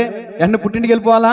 వెళ్ళిపోవాలి మందిరంలోకి. నీ దేవుడనా యెహోవాకు మొరపెట్టు, ఆయన నీకు ప్రతిఫలం ఇస్తాడు అని లేఖనం సెలవిస్తుంది. ఇంకా చిన్న వాటి గురించి చెప్పాలంటే చాలా విషయాలు ఉన్నాయి. 4 మాట రాసుకోండి. ఇప్పుడు ఎన్ని విషయాలు చెప్పాను? చిన్న మేఘం, చిన్న చేపలు, చిన్న బిడ్డ. మీరు చెప్పండి. ఇప్పుడు మీరు అవి కూడా రాసేసుకున్నారా? 3లోనే రాసేసుకోండి. అయితే 4వ మాట లూకా సువార్త 12:32. లూకా సువార్త 12:32. అసలు ఎంత గొప్ప విషయం అంటే, ఈరోజు శిష్యులందరి గురించి ఏదో ఒక సందర్భం ఉంటే దాన్ని పట్టుకుని ఏలాడాం. ఇప్పుడు ఏ సందర్భం లేదు కదా అని పేరు పట్టుకుని ఏలాడుతున్నాం. చిన్న మంద భయపడకుడి, మీకు రాజ్యము అనుగ్రహించుటకు మీ తండ్రికి ఇష్టమైనది. చిన్న మంద అనుందా, పెద్ద మంద అనుందా? చిన్న మందిరం అనుందా, పెద్ద మందిరం అనుందా? మీకు ఎవరికైనా కొంచెం ఆందోళనగా ఉందా? ఏంటో రేగుల జడ్డి చర్చికి వెళ్తున్నాం, చిన్న మందిరానికి వెళ్తున్నాం, ఏంటో చిన్న పాస్టర్ గారు, పెద్ద అనుభవం కలిగిన పాస్టర్ కూడా కాదు. చిన్నోడు చెప్తేనేమో అనుభవం లేదంటారు, అనుభవం ఉన్న వాళ్ళు చెప్తేనేమో సేదత్వం అంటారు. మరి ఎవరు రావాలి నీకు? 10 సంవత్సరాల కిందట నన్ను మామూలుగా కాదు, నువ్వు పాస్టర్వా? ఏం పాస్టర్గా ఏంటి కదా? ఒక 50 సంవత్సరాలు పెద్ద పొట్ట ఉండి టచ్ చేసుకుని కారులో దిగితేనే కానీ, సూటు పుట్టేసుకుంటే కానీ పాస్టర్ కదా? ఏం మామూలు చొక్కా వేసుకుంటే పాస్టర్ కాదా? కొంతమంది సూటు బూట్లు ఎత్తిన పాస్టర్ గారు అని గౌరవిస్తారు. నేను చాలా చోట్లకి వెళ్తే ఏంటంటే మన పౌలరాజు బాబాని తీసుకువెళ్ళాను గన్నవరం. తీసుకుని వెళ్తే నేను టీషర్ట్లో ఉన్నాను, బాబాయ్ మంచి కద్దర షర్ట్ వేసాడు. నేనే బండి దిగి నేను బండి పక్కన పార్క్ చేస్తున్నా. అలా చర్చిలోంచి యవనస్తుడు వచ్చి, పాస్టర్ గారు రెండు సార్ ఆయన చేతిలో బ్యాగ్ తీసుకుని వెళ్ళిపోతుంటే, నాన్న నేను కాదు పాస్టర్ ఆయన, నా చూస్తాక పాస్టర్ గారు లేను నేను. పర్లేదు అంటే మనుషులు వేటిని చూస్తారు, ఎత్తు హైట్ కద్దర సొక్క వేసాడా లేదా. బాబాయ్ జ్ఞాపకం చేసుకున్నందుకు సంతోషం. దేవునికి స్తోత్రం చెప్పండి గట్టిగా. ఈ మాటలో మనం గమనించాల్సింది ఏంటంటే, యేసు ప్రభులు వారు ఆయన బోధల్లో కూడా చిన్న వాటినే ప్రస్తావించారు. పెద్ద పెద్ద బోధలు ఏమీ చేయలేదండి, ఇంటర్నేషనల్ విషయాలు ఏం చెప్పలేదండి. చిన్న మంద భయపడొద్దు, దేవుని రాజ్యం మీకు ఇవ్వడానికి ఇప్పుడు మీరు భయపడొద్దు. చిన్న సంఘం, రేగు షెడ్డు, చిన్న పాస్టర్ అని అనుకోవద్దు. దేవుడు మీకు పరలోక రాజ్యం ఇవ్వడానికి ఇష్టపడుతున్నాడంట. గట్టిగా చప్పట్లు కొడుతూ మనం వెళ్ళేది చిన్న మందిరమా పెద్ద మందిరమా అని చూడొద్దు. అక్కడ దేవుని వాక్యం ఉందా లేదా అనే విషయాన్ని మనం చూడాలి. సరే, 5వ మాట చూడండి. మత్తయి సువార్త 17:20. చిన్న చిన్న విషయాలే, చిన్న ప్రసంగమే, చిన్న యాకోబే మన వర్తమానం. మత్తయి సువార్త 17:20.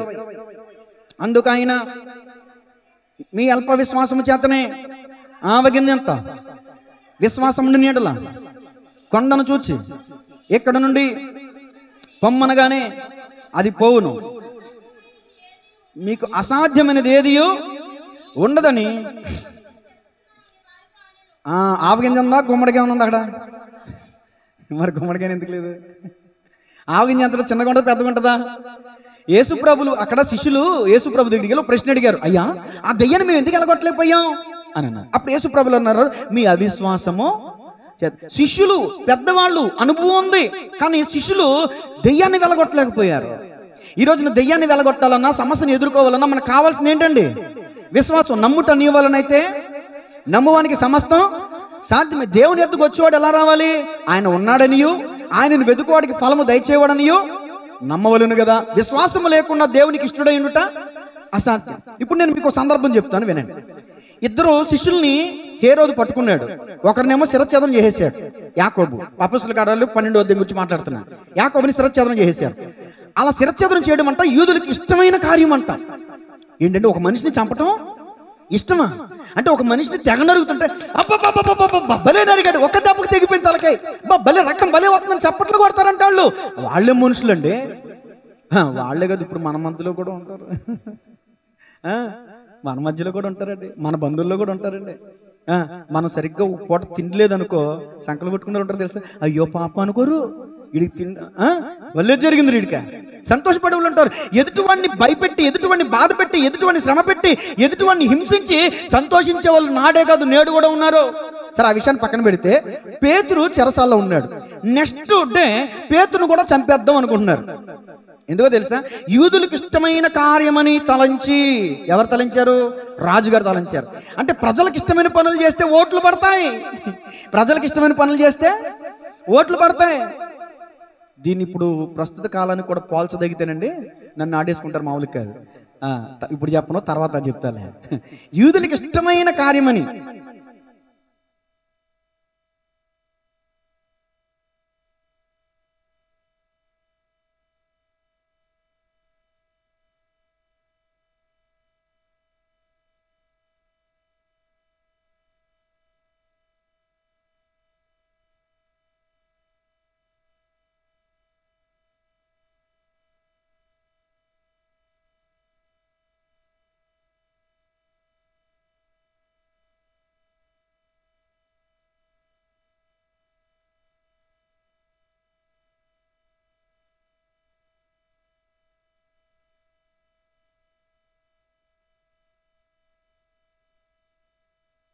స్తోత్రం చెప్పండి గట్టిగా.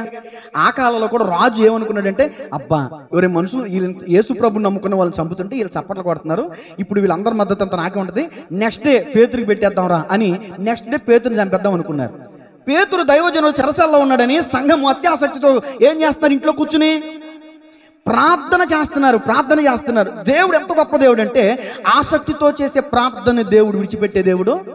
సంఘం అత్యాసక్తితో ప్రార్థన చేస్తుంటే దేవుడు ఒక దూతను పంపించి పేతురుని చెరసాల నుంచి దేవుడు ఏం చేశాడు?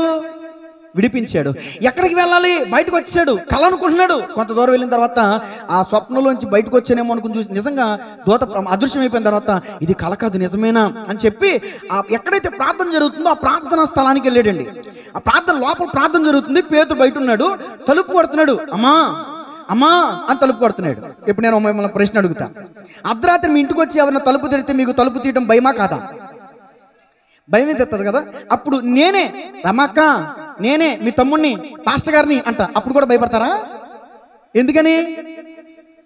నా స్వరం విని మా తమ్ముడేలే అని అన్నీ ఏం చేస్తారా? నా స్వరం మీరు గుర్తుపడతారా? అక్క నువ్వు గుర్తుపడతావరా? నువ్వు మీరు మీరు అమ్మయ్య మంచోండి, నేను ధన్యుణ్ణి, దేవునికి స్తోత్రం. అక్కడ విశ్వాసంతో ప్రార్థన చేస్తున్న గుంపు ఆ స్వరం విని భయపడిపోతున్నారంట. ఇదేంటండి? అక్కడ చూడండి, అపోస్తుల కార్యాలు 12వ అధ్యాయం 13వ వచనం చదవండమ్మా. అపోస్తుల కార్యాలు 12వ అధ్యాయం 13వ వచనం. చిన్నదా పెద్దదా? రోజైనా చిన్నది, ఆలకించడానికి వచ్చిన అద్దుగద్దుగో పేతురు స్వరం గుర్తుపట్టి సంతోషంతోనా విచారంతోనా? ఏ సంతోషం ఎందుకు వచ్చింది? మన ప్రార్థనకి సమాధానం వస్తే సంతోషం కాదా? ఇప్పుడు అక్కడ ప్రార్థన ఏం జరుగుతుంది? పేతురు విడుదల పొందాలి. ఇప్పుడు పేతురు గారు వచ్చేసారు. సంతోషమా కాదా? సంతోషంతో అమ్మా అమ్మా మా అమ్మ పెద్ద దైవజనుడు వచ్చేసాడు అని సంతోషంతో కేకలు వేసుకుంటూ వెళ్తుంటేనంట. అప్పుడు చూడండి, అందుకు వారు ఏమన్నారు? ఇప్పుడు ఎవరు ప్రార్థన చేస్తున్నారు కానీ ఏమి లేదు అలాగే. దేవుడు ఇంకా పేతురుతో పని చేయదలుచుకున్నాడు కాబట్టి దేవుడు అతని, నేను అంటాను, రోదే అనే చిన్నది ఈమె విశ్వాసంతో ప్రార్థన చేసి ఉంటుంది. ఈమె విశ్వాసం ద్వారానే పేతురు విడిపించబడ్డాడు. సంఘం ప్రార్థన చేస్తున్నారు, రోదే అనే చిన్నది విశ్వాసంతో ప్రార్థన చేసింది. ఈమె గురించే పేతురుని దేవుడు విడిపించాడేమో అనుకుంటాను నేను. గట్టిగా చెప్పలు కొడుతూ ధ్యానం మనం మహిమపడతాం. అందుకని ఈ సందర్భాన్ని మనందరికీ తెలియజేశాడు, రాయించాడు పరిశుద్ధాత్మ దేవుడు. వీళ్ళందరూ ప్రార్థన చేస్తున్నారు కానీ రోదే అనే చిన్నది ఏం చేస్తుందంట? ఓ ప్రాంతంలో వర్షాలు పడతలేదంట, కరువు కాలంలో ఉన్నారంట. ఇప్పుడు వర్షాలు పడాలంట. ఆ ఊర్లో ఉన్న వాళ్ళందరూ, పెద్ద పెద్ద వాళ్ళందరూ కూడా కలిసి, రే మనం వర్షం పడాలని మన పలానా స్థలానికి వెళ్ళి ప్రార్థన చేద్దాంరా అని ఎర్ర టెండలో పడి వెళ్తున్నారంట. అందరూ చేతులు ఖాళీ చేతులతో వెళ్తున్నారంట. అయితే ఖాళీ చేతులు తెస్తుంటే ఓ చిన్న పాప ఏం చేస్తుందంటే గొడుగు పట్టుకెళ్తుందంట. వాళ్ళందరూ చూసి, నువ్వు పిచ్చిదానివి, ఇప్పుడు గొడుగేంటి అంటే, మనం వర్షం కోసం ప్రార్థన చేయడానికి వెళ్తున్నాం కదా, దేవుడు వర్షం పంపిస్తాడు కదా, మరి తడిసిపోతాంగా. ఇప్పుడు ఎవరికి ఉంది విశ్వాసం? ఓ పడి పడి ప్రార్థన చేస్తాం మనం. రోజు అనే చిన్నది విశ్వాసంతో ప్రార్థన చేసింది. నేను అంటాను, నువ్వు ఎంత పెద్దోడవో కాదు కావాల్సింది. చాలా మంది, నేను సేవకు వచ్చిన క్రొత్తలో ఓ పాస్టర్ గారు అన్నారంట, మా ఆయన గారి యొక్క ఎక్స్పీరియన్స్ లేదు వీడి వయసు. ఏంటంట? వాళ్ళ ఆయన గారు అంట సీనియర్ అని మోస్ట్ అంట. వాళ్ళ ఆయన గారు సీనియర్ అంత లేదంట నా వయసు. ఆ మాట మా అమ్మమ్మ గారి దగ్గరికి వస్తే ఈవిడ ఉంచుకోవచ్చుగా, మా అమ్మ దగ్గరికి వస్తే మా అమ్మ ఉంచుకోవచ్చుగా, నా దగ్గరికి వచ్చింది. నేనేం చేశాను? ప్రభా, చిన్నవాడినైనా నన్ను ఎన్నుకొని నీకు వందనాలయ్యా అన్న. దేవునికి స్తోత్రం, హల్లెలూయా. నేను అంటాను, దేవుడు సీనియారిటీ చూడ్డు, దేవుడు సీనియారిటీ చూడు, సిన్సియారిటీ చూస్తాడు. దేవుడు సంఖ్య చూడ్డు, సరైన వాళ్ళని చూస్తాడు. మందిరంలో ఎంతమంది ఉన్నారు అనేది ప్రాముఖ్యం కాదు, ఎంతమంది సరైన వాళ్ళు ఉన్నారు, విశ్వాసంతో ప్రార్థించే వాళ్ళు ఉన్నారు, అది ప్రాముఖ్యం. గిద్యోని వెనకాల ఎంతమంది ఉన్నారు? ముగ్గురా? 300 మంది. 3 అంటే ముగ్గురేనా? 300 మంది ఉన్నారంటే శత్రువులు ఎంతమంది ఉన్నారు? మిడతల వల్లే ఉన్నారంట. మిడతల దండు లెక్కెడతారు మీరు? లెక్క పెట్టలేనంత విస్తారమైనటువంటి శత్రు సైన్యం వస్తుంటే గిద్యోను 300 మందితో వెళ్తుంటే దేవుడు అన్నాడు, 300 మంది జాలీలో 30,000 మంది వచ్చారు. ముందు ఇంతమంది అవసరంలా, 27 కొంతమంది వేల మంది వెళ్ళిపోయారు.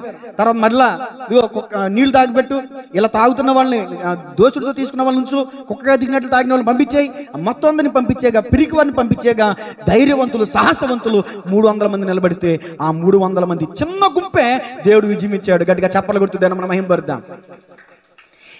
మందిరంలో ఎంతమంది సంఖ్య ఉన్నారనేది ప్రాముఖ్యం కాదు. చిన్న మంది, 4 ఉన్నాం, 3 ఉన్నాం, దేవుడు ఉండడం మన మధ్యన. ఎక్కడ 2-3 కూడి నా నామమున ఉంటారో వారి మధ్యలో నేను. మరి సంఖ్య ఎందుకు చూస్తాను? మా సంఘం అండి, ఈ రోజునండి మా మందిరానికి ఎవరు రావట్లేదండి. రావట్లేదు, నేనే చెప్తాను. తక్కువ అయిపోయారండి, చాలా తక్కువ మంది వస్తున్నారండి. కానీ తక్కువ మందే వస్తున్నారండి, విశ్వాసులు వస్తున్నారండి. తక్కువ మందే వస్తున్నారండి, ధాన్యం వస్తున్నారండి. పొట్టు ఎందుకు? ఈ రోజు కాకపోతే రేపొద్దు ఎగిరిపోద్ది పొట్టు. ముందే తీసేస్తాడు పొట్టు. పొట్టు గురించి నేను బాధపడను. కొద్దిమంది అయినా విశ్వాసులు కావాలి మందిరంలో. దేవుని స్తోత్రం చెప్పండి. ఆవగింజంత విశ్వాసం అండి, గుమ్మడికాయ కూడా కాదు. ఎంత ఉంటుంది అది? ఆవగింజంత విశ్వాసం, చిన్న కొంచెం విశ్వాసం. సరే, తర్వాత 6వ మాట రాసుకోండి. 6వ మాట యోహాను సువార్త 12:24. ఆయన బోధనలో కూడా చిన్న చిన్న వాటిని ఉపయోగించాడండి యేసు ప్రభుల వారు. గోధుమ గింజ భూమిలో పడి చావకుండి నీడల అది ఒంటిగానే ఉండును, అది చచ్చిన నీడల విస్తారముగా ఫలించి. ఇక్కడ యేసు ప్రభుల వారు పునరుద్ధానం గురించి, ఆయన మరణం గురించి చెప్పడానికి గోధుమ గింజను వాడుకుంటున్నాడు. ఆయన మనం నేలను దున్నుతాం, తర్వాత నీళ్లు పెడతాం, విత్తనం వేస్తాం కదా, గోధుమలు విత్తుతాం కదా. ఆ గోధుమ గింజను విత్తిన తర్వాత అది నేలలో పడి చచ్చిపోతే గానీ అనేకమైన వాటికి అది ఒక్క గింజకి ఒక కంకు వస్తుంది. ఆ ఒక్క కంకుకి 120 గింజలు ఉంటాయంట. ఎంత గొప్ప విషయం చూడండి. ఈ రోజున ఒక్క యేసుక్రీస్తు ప్రభులు వారు చనిపోయి మనందరం దేని చేత అయితే భయపడుతున్నామో, దేనికైతే భయపడుతున్నామో, మరణము అనే దాస్యమునకు భయపడుతున్నాం కదా. భయపడుతున్న ఆ మరణం నుంచి విడిపించడానికి యేసుక్రీస్తు ప్రభులు వారు మనందరి కోసం ముందుగా ప్రథమ ఫలముగా ఆయన మరణించి పునరుద్ధానుడై తిరిగి లేచాడంటండి. ఆయన పునరుద్ధానం గురించి చెప్పడానికి కూడా గోధుమ గింజను వాడుకున్నాడండి. పెద్ద పెద్ద పెద్ద పెద్ద ప్రసంగాలు ఏమైనా చేయలేదు ఆయన. చిన్న చిన్న ఉపమానాలు మీరు చూడండి. పరలోక రాజ్యమును గురించిన ఉపమానాలు కూడా చేపల వల, పరలోక రాజ్యము ఆవగింజను పోలి ఉన్నది, పరలోక రాజ్యము వలను పోలి ఉన్నది, పరలోక రాజ్యము దేశాంతరం పోయిన ప్రయాణికు, ఇలా చిన్న చిన్న విషయాలు చెప్తూ మర్మయుక్తమైనటువంటి విషయాలు, పరలోక రాజ్య సంబంధమైన విషయాలను వివరించగలిగారు యేసు ప్రభులు వారు. దేవునికి స్తోత్రం చెప్పండి గట్టిగా. సరే, తర్వాత మార్కు సువార్త 3వ అధ్యాయం 9వ వచనం 7వ మాట రాసుకోండి. లాస్ట్లో అడుగుతాను నేను ఎన్ని మాటలు చెప్పాను, ఏది చెప్పలేదు అది మళ్ళీ చెప్తా. 7వ మాట మార్కు సువార్త 3:9. జనులు గుంపు కూడగా చూచి ఇరుకు కలిగింపకున్నట్లు చిన్న దోణి ఒకటి తనకు సిద్ధపరచి ఉండవాలని ఆయన. చిన్న దోణే పెద్ద దోణే? ఇప్పుడు నా వైపు చూడండి. 2 సేవకుల్ని పెదమేరలో పిలిచారంటండి మీటింగ్కి. పిలిస్తే ఒక ఆయనేమో జాన్ వెస్లీ గారు, ఇంకో ఆయన పేరు నేను చెప్పను, మీకు కావాలంటే రికార్డ్ అయిపోయాక తర్వాత లాస్ట్లో అడగని చెప్తా. ఎంతమంది పిలిచారు? 2 పేరు. జాన్ వెస్లీ గారి ఫోటో ఏమో పెద్దగా వేశారంట, మరొక వ్యక్తి ఫోటో ఏమో చిన్నగా వేశారంట. పాంప్లెట్ చూసి పాంప్లెట్లో నా ఫోటో చిన్నగా వేశారంటే నేను రాను అని మీటింగ్కి వెళ్ళదంట. పాంప్లెట్లో చిన్న పాంప్లెట్ మొత్తం ఆయన ఫోటో దాని బట్టి దిష్టి గుమ్మడిగా బూడిద గుమ్మడి ఏదో అంటారు కదా, అంత ఫోటో వేయాల్సింది. ఎక్కడుంది ఇంకా తగ్గింపు? మరి ఏం చూపిస్తున్నాం మాదిరి? యేసు ప్రభులు అయ్యా ఆ చిన్న ధోని అది చాలు, నాకు అది చాలు. ఈ రోజున పెద్ద పెద్ద స్టేజ్లు ఎత్తేనే కానీ స్టేజ్లు ఎక్కన సేవకులు ఉన్నారు. ఈ రోజున పెద్ద పెద్ద ఫోటోలు ఎత్తేనే కానీ మీటింగ్లకి రాని సేవకులు ఉన్నారు. ఈ రోజున ఏం ప్రకటిస్తున్నాం మన యేసుక్రీస్తు ప్రభుల వారిని? ఆయన ఎంత తగ్గింపు చూడండి. చిన్న ధోని ఒకటి ఆయన ఏర్పాటు చేసుకున్నాడు. ఇప్పుడు ఆ చిన్న ధోని ఏమిటో చెప్పనా? మీరు నేనే. మన ద్వారా ఆయన అనేక మందికి సువార్తను ప్రకటించడానికి ఇష్టపడుతున్నారు. నువ్వు ఆ చిన్న ధోని యేసయ్యకు చోటిచ్చినట్టు మరి నువ్వు నీ హృదయాలను చోటిస్తావా? ఇస్తారా? ఇస్తే ఖచ్చితంగా దేవుడు మీలోనికి వచ్చి మిమ్మల్ని కూడా ఆయన వాడుకుంటాడు. చిన్న ధోనిని వాడుకున్నాడండి ఆయన. 8వ వచనం 8వ మాట క్షమించాలి. 8వ మాట అపోస్తలుల కార్యాలు 9వ అధ్యాయం 36వ వచనం. నేను చదువుతాను, చాలా విషయాలు ఉన్నాయి, నేను చదివేస్తానమ్మా. మరియు ఇప్పేలో తబిత అని ఒక శిష్యురాలు ఉండెను, ఆమెకు భాషాంతరము దొరక అని పేరు. ఆమె సత్క్రియలను ధర్మకార్యములను బహుగా చేసి ఉండేను. 112వ పేజీ తీసేరందరూ. ఆ దినములందు ఆమె కాయలపడి చనిపోగా వారు శవమును కడిగి మేడగదిలో పరుండబెట్టిరి.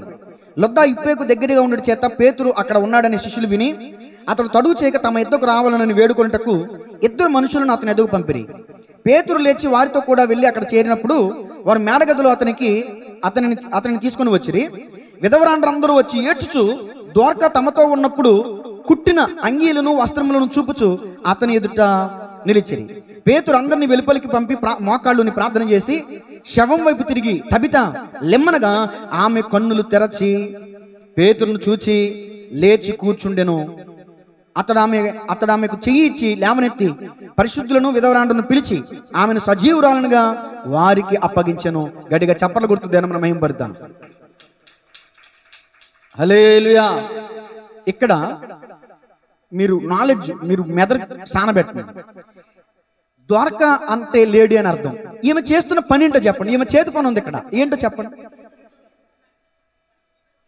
అది వాళ్ళందరూ వచ్చి ఏమన్నారు, ఆమె కుట్టిన వస్త్రములను, అంటే ఆమెకి ఎవరు లేరు, ఉన్నారో లేరు నాకు తెలియదు, బైబిల్ గ్రంథంలో ఆమె ఎవరు ఏంటి అనే విషయం లేవు. ఆమె వస్త్రాలు కుడుతుందంటండి, అంటే కుట్టు సూది దారం. ఆమె ఇప్పుడు తమ్ముడున్నారు టాపి, ఇంకొకళ్ళు ఉన్నారు గన్మేషను, ఇంకొకళ్ళు ఉన్నారు పెన్ను, ఇంకొకళ్ళు ఉన్నారు గన్నం, ఒక్కొక్కరి చేతిలో ఒక్కొక్కటి ఉంటుంది. ఇప్పుడు ఆమె చేతిలో అతి చిన్న పరికరం ఉంది, అతి చిన్న పని చేస్తుంది.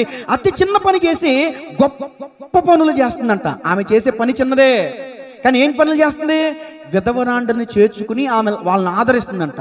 విధవరాండ్రని పరిశుద్ధుల్ని చేర్చుకుని ఆమె ఇంట చేర్చుకుని వాళ్ళకి వస్త్రాలు ఇచ్చి అన్నం పెట్టి పోషించి సంరక్షిస్తుందంట. ఇప్పుడు ఆ ఇంట్లో ఆమె చనిపోయిందంట. పేతురు దైవజనుడు పిలువబడ్డాడంట. ఆ పేతురు దైవజనుడు ముందుకు వచ్చి, అయ్యా ఎంతో మంచిదయ్యా, ఎంతో దీన మనసు కలిగిందయ్యా, మమ్మల్ని ఎంతో ప్రేమించేదయ్యా, మమ్మల్ని ఎంతో ఆదరించేదయ్యా అని, ఇదిగో బతుకున్నప్పుడు ఇదిగో ఈ వస్త్రాలు ఆమె పెట్టిందనయ్యా, ఆమె చేతులతో ఆమె కుట్టి మాకు ఇచ్చిందయ్యా. మా పిల్లలు మమ్మల్ని తన్ని తరిమేస్తే, రోడ్డును పడిపోతే, ఈదును పడిపోతే మా అందరినీ చేర్చుకుందా ఇంట్లో, ఆమె ఇంట్లో మమ్మల్ని చేర్చుకుందయ్యా, అలాంటి ఆమె చచ్చిపోతే వింటయ్యా అని అందరూ కూడా ఏడుస్తున్నారంట. అప్పుడు పేతురు వాళ్ళందరినీ బయటికి పంపించి మోకాళ్ళుని దేవుని యేసయ్య నామములో ప్రార్థన చేసి, తబిత లే అనగా ఆమె లేచిందంట. గడిగా చప్పలు కొడదాం. ఇప్పుడు దీన్ని నేను ఎలా చెప్పాలనుకున్నానంటే, పునరుద్ధానం లేదా మరణకరమైన స్థితిలో ఉన్న వాళ్ళు బ్రతకాలి. ఎలా బ్రతుకుతారు? మనం చేసే ప్రార్థన కాదు, మనం చేసే ధర్మ కార్యాలు మనల్ని బ్రతికిస్తాయి. కీర్తన 41 అధ్యాయం చూడండి, 41 కీర్తన. ఈ రోజున మీరు కూడా ఒకవేళ మరణకరమైన స్థితిలో ఉన్నారేమో, 41 కీర్తన. పేదలను కటాక్షించువాడు ధన్యుడు, ఆపత్కాలమందు యెహోవా వానిని తప్పించును, యెహోవా వానిని కాపాడి బ్రతికించును. అదుగో భూమి మీద వాడు ధన్యుడగును. వాని శత్రువులు ఎచ్చకు, వానిని అప్పగించవు. రోగశయ్య మీద యెహోవా వానిని ఆదరించును. రోగము కలుగగా నీవే వానిని స్వస్థపరచుదు. ఎవరిని? అది పేదలకు అనుగ్రహించిన వారిని. ఇప్పుడు రోగ సమయంలో, మరణ సమయంలో చచ్చిపోయిన స్థితిలో ఉంది. ఇప్పుడు ఆమె లేపబడ్డానికి గల కారణం ఏంటో తెలుసా? ఆమె చేసిన చిన్న పని, ఆమె చేసిన చిన్న చిన్న ధర్మ కార్యాలు దేవుని యొద్దకు చేరాయంట. కొర్నేలి తన ఇంట ప్రార్థన చేసుకుంటున్నాడు, బహుధర్మ కార్యాలు చేస్తున్నారు. అపోస్తలుల కార్యాలు 10వ అధ్యాయం ఉంటుంది, ధర్మకార్యాలు ప్రార్థన దేవుని సన్నిధికి చేరాయంట. నీ ప్రార్థన దేవుని సన్నిధికి చేరాలంటే ఆ ప్రార్థన ఒకటే వెళ్దో. ఈ ప్రార్థనతో పాటు సహాయం అనేది నువ్వు చేసినప్పుడే నీ ప్రార్థనని, ఈ సహాయాలు దేవుని యొద్దకు తీసుకుని వెళ్తాయి. అర్థమవుతుందండి అన్నమాట. ఒక్క ప్రార్థన దేవుని యొద్దకు చేరదు. చాలా మంది బండిలు వెనకాల కొటేషన్లు రాస్తారు, ప్రార్థించే పెదవుల కన్నా చేతుల మీద. నేనంటాను, ప్రార్థన ఉండాలి, సాయం చేసే చేతులు కలిగి ఉండాలి. నువ్వు సాయం చేసినప్పుడే నీ ప్రార్థన దేవుడు వింటాడు. ఇక్కడ ద్వారక బ్రతికిందండి. మనం కూడా క్రీస్తు రెండవ రాకడలో మనం కూడా ఒకవేళ నిద్రిస్తే మనం జీవపునరుద్ధరణ లేవాలి, సజీవమైంటి ఆయన మనం ఎదుర్కోవాలంటే మనం బ్రతుకున్నప్పుడు చిన్న పనే చేస్తున్నాం. కానీ ఆ కొంచెంలోనే మనం ఇతరులకి సమాజ సేవ చేస్తే, ఇతరులకు మనం పంచిపెడితే ఆ ధర్మ కార్యాలు మనల్ని బతికిస్తాయి. దేవుని స్తోత్రం చెప్పండి గట్టిగా, హల్లెలూయా. 9వ మాట రాసుకోండి, ముగింపులోకి వస్తున్నాను. మరొక మాట ఉంది, చెప్పి ముగించేస్తా.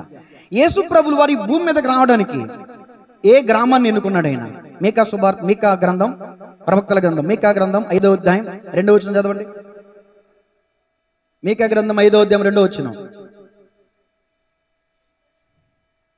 బెత్లెహేము, ఎఫ్రతా, యోదా వారి కుటుంబంలో నుండి, కొంచెం గట్టిగా చదవండి. స్వల్ప గ్రామమైనను, స్వల్ప అంటే చిన్నదా పెద్దదా? స్వల్ప గ్రామాన్ని ఎన్నుకున్నాడు ఆయన. రిఫరెన్స్ రాసుకొని చదువుతూ టైం అయిపోయింది కాబట్టి యెషయా గ్రంథం 41:14 స్వల్ప జనము అని ఉంటుంది అక్కడ. మీకా 5:2లో స్వల్ప గ్రామం అని ఉంటుంది. యెషయా గ్రంథం 41:14లో స్వల్ప జనము అని ఉంటుంది. లూకా సువార్త 2:14 నిరుపేద కుటుంబం. యేసు ప్రభుల వారిని దేవాలయం తీసుకెళ్ళినప్పుడు పావురమును గువ్వను తీసుకెళ్లారంట. అంటే వాళ్ళు అర్పించే దాన్ని బట్టి తెలుస్తుంది వాళ్ళు నిరుపేద కుటుంబం అని. యేసు ప్రభుల వారి భూమి మీదకి వచ్చినప్పుడు ఏథెన్స్ వంటి మహాపట్నాలను ఆయన ఎన్నుకోవాల, చిన్న గ్రామాన్ని ఎన్నుకున్నాడు, చిన్న కుటుంబాన్ని ఎన్నుకున్నాడు, నిరుపేద కుటుంబాన్ని ఎన్నుకున్నాడు. దేవుడు చూసేది ఆస్తుందా అంతస్తుందా అనేది కాదు. ఐశ్వర్యవంతులు ఆస్తిపరులు ఎవరిని వచ్చారనుకో, గుడి ముందు ఎవరిని ఉంటే, చర్చి ముందు ఎవరిని ఉంటే అందరిని పక్కకు దూసేసి వాళ్ళ ముందు తీసుకెళ్ళిపోతాం మనం. వాళ్ళకి దేవుడు కనిపిస్తాడు అనుకున్నారండి? నిరుపేదలు దేవుడు చూస్తాడు. కోటేశ్వరులో ఐశ్వర్యవంతులు కాదు దేవుడు చూసేది, నిరుపేదలు, స్వల్ప గ్రామం, స్వల్ప జనం ఆయన ఎన్నుకున్నాడు అంట. అంత మాత్రమే కాదు, 10వ మాట రాసుకోండి. 10వ మాట, చిన్న గాడిదని ఎన్నుకున్నాడు ఆయన. 10వ మాట, రిఫరెన్స్ రాసుకోండి, చదవద్దు, టైం అయిపోయింది కాబట్టి. యోహాను సువార్త 12వ అధ్యాయం 14-15 వచనాలు. యోహాను సువార్త 12-14-15 వచనాలు. ఆయన చివరి ప్రయాణంలో యెరూషలేముకి వెళ్ళబోతున్నప్పుడు ఆయన వాహనంగా ఎలిఫెంట్ని పిలవలా, అంటే ఏనుగుని తీసుకురమ్మని లేదు, గుర్రాలను తీసుకురమ్మని లేదు. ఏం తీసుకురమ్మన్నాడు ఆయన? చిన్న గాడిద పిల్ల, అది కూడా మళ్ళీ పెద్ద గాడిద కాదు, ఇదిగో గాడిద పిల్లను, చిన్న గాడిద పిల్లను ఆయన తీసుకుని రమ్మన్నాడు. ఆ చిన్న గాడిద పిల్లను ఆయన ఎక్కి యెరూషలేం చేరుకున్నాడు. ఇప్పుడు ఆ చిన్న గాడిద పిల్ల ఎవరో తెలుసా? నేనే. గాడిద తృణీకరింపబడిన దానికి సాదృశ్యం, అపవిత్రమైంది, మాట వినని స్వభావం కలది. నేను కూడా మాట వినేవాడిని కాదు, తల్లి మాట వినేవాడిని కాదు.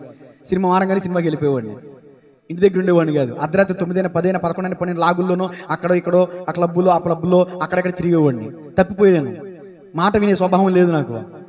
పాపపు భారం, గాడిద బరువు మస్తుంది కదా, పాపం అనే భారాన్ని మోసేటటువంటి వాడిని. యేసయ్య నన్ను పిలిచి నువ్వు నాకు కావాలరా అని హత్తుకుని, మురుకోండి, నీచుణ్ణి, పాపిష్టుడిని, దుర్మార్గుడిని, పాపుల్లోకి వెళ్ళాల నిజంగా ప్రధానుడిని పౌలు గారు చెప్పారని నేను చెప్పుకుంటుంది, కానీ నిజంగా చెప్తున్నాను, పాపుల్లోకి వెళ్ళ ఫస్ట్ సీట్ నాకే వస్తుంది. ఈ భారతదేశంలో ప్రథమ పాప ఎవరంటే సురేష్ అని వస్తుంది. అలాంటోడిని నన్ను దేవుడు ఏర్పరచుకుని, నన్ను కౌగిలించుకుని, నన్ను కడిగి పరిశుద్ధపరచి పవిత్రపరచి, చిన్న గాడిద పిల్ల మీద ఆయన ఎక్కి యెరూషలేము చేరినట్లు ఇదిగో నా మీద ఈరోజు ఆయన ఎక్కి ఈరోజు మీతో మాట్లాడుతున్నాడు. ఏడుగా చెప్పలు కొడుతూ దాన్ని మనం మహిమపడతాం. హల్లెలూయా. ఎవరు కోరని చిన్న గాడిద పిల్లను ఎన్నుకుంటివయ్యా నీవు యేసయ్యా, విడుదల చెయ్యాలని విలువను ఇవ్వాలంటూ కోరుకుంటివయ్యా నీవు కరుణామయా, కోరుకుంటివయ్యా నీవు కరుణామయా. ఎవరు కోరని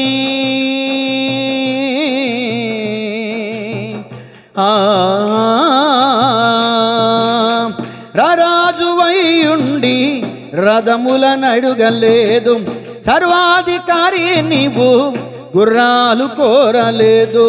రారాజువైయుండి రథములను అడుగలేదు, సర్వాధికారి నీవు గుర్రాలు కోరలేదు. ఏ రాజు కోరని చిన్న గాడిద పిల్లను,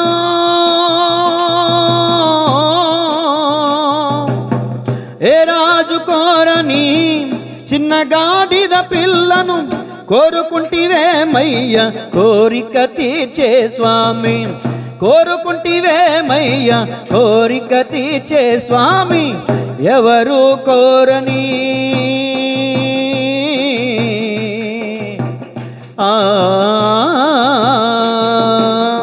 హల్లెలూయా.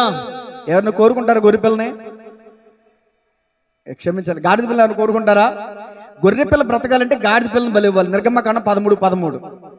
ఆ గొర్రె పిల్లకి సాదృశ్యం ఎవరంటే మనమే. దేవునికి స్తోత్రం చెప్పండి. హల్లెలూయా. అయితే గొర్రె పిల్లగా ప్రాణం అర్పించింది ఎవరంటే యేసు ప్రభులు వారు. ఇదిగో లోక పాపమును మోసుకొని పోచున్న దేవుని గొర్రె పిల్ల. ఆ గొర్రె పిల్లకి ప్రతిగా గాడిదను చంపితేనే కానీ గొర్రె పిల్లని బ్రతికినవారు. కానీ మన స్థానంలో గాడిద ఉంటే మన స్థానంలో గొర్రె పిల్లగా వచ్చి బలైంది యేసు ప్రభులు వారు. సరే 10 విషయాలు చెప్పాను టకటక. మొదటిగా ఏం చెప్పాను? చిన్న మేఘం, తర్వాత చిన్న చేపలు, తర్వాత చిన్న బిడ్డను తీసుకుని, తర్వాత చిన్న మంద, తర్వాత చిన్న ఆవ గింజ, తర్వాత చిన్న గోధుమ గింజ అంట, తర్వాత చిన్న దోనె, అది ఎగ్జాంపుల్గా చెప్పాను. చిన్న దోనె, తర్వాత దొరక చిన్న పని చేసేది, తర్వాత స్వల్ప గ్రామం, స్వల్ప జనం, నిరుపేద కుటుంబం 9వ మాటలో. 10వ మాటలో చిన్న గాడిద. వీటన్నిటినీ దేవుడు ఎలా వాడుకున్నాడో చిన్న యాకోబును కూడా దేవుడు అలాగే వాడుకున్నాడు. కానీ అతని యొక్క సందర్భాలు బయటికి కనిపించలా. చిన్న యాకోబు చివరి దశ చెప్తాను, రాసుకోండి. చిన్న యాకోబు ప్రభు పునరుద్ధానుడైన తర్వాత పాలస్తీనా దేశమంతా సువార్త ప్రకటించి చివరి వరకు తన చివరిలో యెరూషలేమునకు చేరి హేరోదు వలన అనేక శ్రమలు పొందుతున్న క్రైస్తవుల మధ్య పరిచయం చేశాడంట. ఆయన యెరూషలేములోనే పరిచయం చేశాడు. చిట్ట చివరిగా ఆయన యెరూషలేం మందిరం పైన ఆయన చేతులు జోడించుకుని ప్రార్థన చేస్తుంటే ఆయన చేతులకి సంకెళ్ళు వేసి పెడరెక్కలు విరిచి ఆ దేవాలయం పై నుంచి కిందకు తోసేశారంటే. మరలా కిందకు తోసేసిన తర్వాత కిందకు వచ్చి చిత్తకబాది అనేక రకాలుగా శ్రమ పెట్టి చంపేశారంటే. చిన్న యాకోబు ఆ విధంగా ప్రభు కొరకు హతసాక్షి అయ్యాడు. చిన్న యాకోబు, బైబిల్లో అతని గురించి సందర్భాలు రాయకపోవచ్చు, చిన్నవాడే కావచ్చు.